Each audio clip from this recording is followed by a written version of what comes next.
Shri S ഡിന്നി, ഇവിടെ ശ്രീ വേണു രാജാമണി പറഞ്ഞു ഇത് അസിം മുനീർ എന്ന പാകിസ്ഥാന്റെ സൈനിക തലവന്റെ കേവലം ഒരു വിടുവായത്തരമായി മാത്രമായി നമുക്കതിനെ തള്ളിക്കളയാൻ കഴിയില്ല.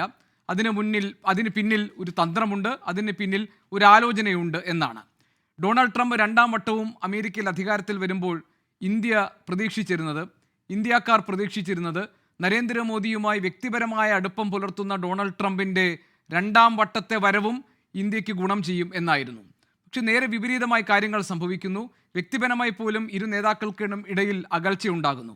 അതിൻ്റെ ഒരു ഗുണഭോക്താവായി നമ്മളെ നിരന്തരം അലട്ടിക്കൊണ്ടിരിക്കുന്ന, നമ്മളെ അസ്വസ്ഥതപ്പെടുത്തിക്കൊണ്ടിരിക്കുന്ന, നമ്മളെ പ്രകോപിപ്പിച്ചുകൊണ്ടിരിക്കുന്ന ഈ അതിർത്തി കടന്നുള്ള തീവ്രവാദത്തെ പ്രോത്സാഹിപ്പിക്കുന്ന പാകിസ്ഥാൻ ഭരണകൂടത്തിന് അത് മുതലാക്കാൻ കഴിയുന്നൊരു സാഹചര്യം ഇപ്പോൾ രൂപപ്പെട്ടിരിക്കുകയാണോ? അങ്ങനെയാണെങ്കിൽ ഈ അണ്വായുധ ഭീഷണി അടക്കം ഇന്നിപ്പോൾ അസിം മുനീർ കഴിഞ്ഞ ദിവസം അമേരിക്കയിൽ പറഞ്ഞ മുഴുവൻ കാര്യങ്ങളെയും വളരെ വലിയ ഗൗരവത്തോടു കൂടി നോക്കിക്കാണേണ്ട സാഹചര്യമല്ലേ ഇന്ത്യക്കുള്ളത്? അത് എല്ലാ കാലത്തും പാകിസ്ഥാൻ പറയുന്ന ഒരേ കാര്യം എന്ന് പറഞ്ഞ് തള്ളിക്കളയേണ്ടതാണോ? ഇതിന് കുറച്ചുകൂടി ഗൗരവം കൂടുതലില്ലേ?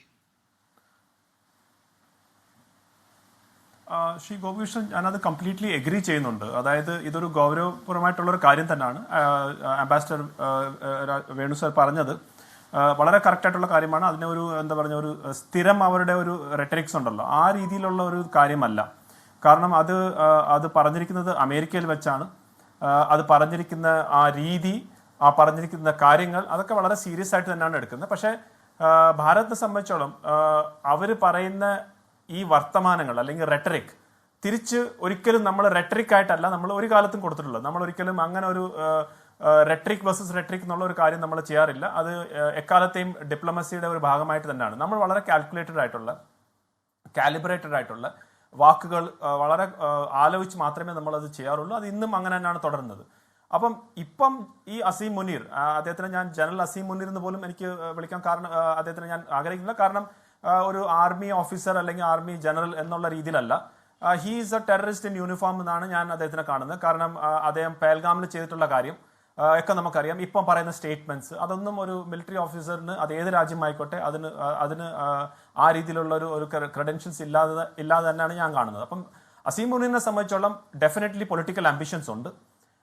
ആ പൊളിറ്റിക്കൽ ആംബിഷൻസിന് ഏറ്റവും നല്ല അവസരം, അപ്പം അദ്ദേഹം അവസരത്തിനെ മുതലാക്കുന്നു എന്നാണ് ആക്ച്വലി പറഞ്ഞിട്ടുള്ളത്. അവസരം എങ്ങനെയാണ്? അദ്ദേഹം സൃഷ്ടിച്ച അവസരമാണ്.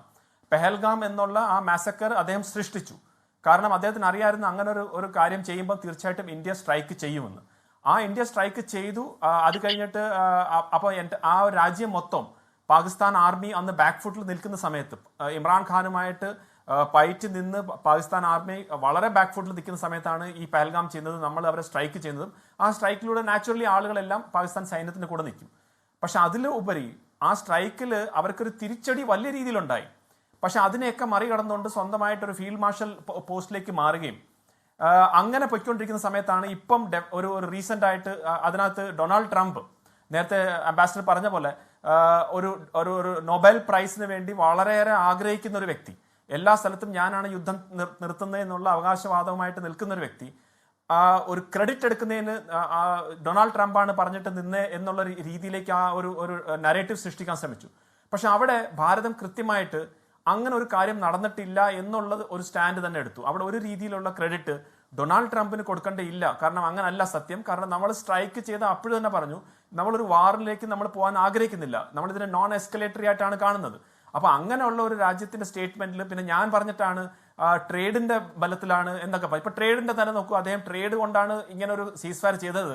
ഇന്നിപ്പോ 50% ടാരിഫ് എന്തിനാണ് അങ്ങനെ ചെയ്തത്? അപ്പൊ അത് തന്നെ കള്ളത്തരമാണ്. അപ്പൊ വളരെയേറെ ഒരു നൊബേൽ പ്രൈസിന് വേണ്ടി ആഗ്രഹിച്ചിരുന്ന ഒരു വ്യക്തിക്ക് ക്രെഡിറ്റ് കിട്ടാതെ വന്നപ്പം നാച്ചുറലി അദ്ദേഹം ഇന്ത്യയുടെ അഗേൻസ്റ്റ് ആയിട്ട് ധാരാളം സ്റ്റേറ്റ്മെന്റ്സും മറ്റു കാര്യങ്ങളൊക്കെ നടന്നു. അപ്പൊ ഇതിനെ മുതലാക്കാൻ വേണ്ടി അസീം മുനീർ അദ്ദേഹത്തിന്റെ വൈറ്റ് ഹൗസിലേക്ക് വിളിച്ചു. അവിടുത്തെ പ്രൈം മിനിസ്റ്ററിനും പ്രസിഡന്റിനും പോലും കിട്ടാത്ത രീതിയിലാണ് അവിടെ വൈറ്റ് ഹൗസിൽ പോയി ഒരു ഫോട്ടോ ഓപ്പൊക്കെ ചെയ്തിട്ട് തിരിച്ചു വരുന്നു. ഇപ്പൊ വീണ്ടും അദ്ദേഹം അസീം മുനീർ അമേരിക്കയിൽ പോയിരിക്കുകയാണ്. എന്തിനാണ്?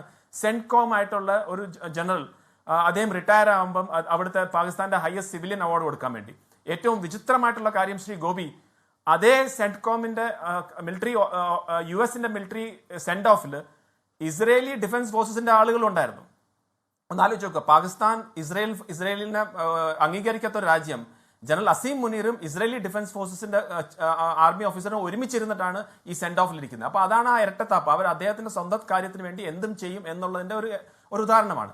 അപ്പൊ ഈ ഒരു അവസരം ഇപ്പോൾ എന്ത് പറ്റി, ഒരു 2-3 ദിവസം അല്ലെങ്കിൽ ഒരു 3-4 ദിവസത്തിനുള്ളിൽ നമ്മുടെ എയർ ചീഫ് വന്നിട്ട് വളരെ വ്യക്തമായിട്ട് തെളിവുകൾ സഹിതം കൊടുത്തു എന്തൊക്കെയാണ് നഷ്ടപ്പെട്ടത്. 6 എയർക്രാഫ്റ്റ് ഇൻക്ലൂഡിംഗ് F-16, 6 എന്താ പറഞ്ഞ radars, 3 hangar, 2 command and control, 2 sage defence system, അങ്ങനെ 2 റൺവേസ്, 1 എവാക്സ്, ഇത്രയും ഡിസ്ട്രോയ് ചെയ്തെന്നുള്ളത് വളരെ വ്യക്തമായിട്ട് ഫോട്ടോ സഹിതം എവിഡൻസ് സഹിതം നമ്മൾ കൊടുത്തു. പക്ഷെ പാകിസ്ഥാനെ സംബന്ധിച്ചോളം ഇപ്പോഴും അവർക്ക് ഒരു എവിഡൻസും അവരുടെ ഭാരതത്തിൽ എന്തെങ്കിലും നഷ്ടം ഉണ്ടായെന്ന് കാണിക്കാൻ പറ്റില്ല.